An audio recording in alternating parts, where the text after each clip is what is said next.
అంటాడు యేసుని.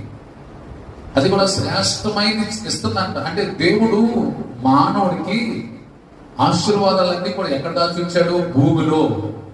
ఎక్కడ దాచుంచాడు? భూమిలో దాచుంచాడు. ఇప్పుడు భూమి నీకు ఇవ్వాలి, భూమి నీకు ఇవ్వాలి. మరి భూమి నీకు ఇవ్వాలంటే భూమి అంటది, నువ్వు దేవుడి మాట వింటున్నావా? నీవు దేవుడి మాట వింటున్నావా? దేవుడిని సంతోషపరుస్తున్నావు? భూమి అంటుంది. దేవుడు భూమి చెప్పాడు, భూమి ఎవరైతే నా మాట వింటారు, ఎవరైతే నా మాట ప్రకారం జీవిస్తారో వారికి నువ్వు సార్వంతా ఇచ్చేయి అన్నాడు దేవుడు. ఇప్పుడు భూమి యేషోబుకి సార్వంతా ఇస్తుంది, శ్రేష్టమైన పదార్థాలు ఇస్తుంది. హల్లెలూయా.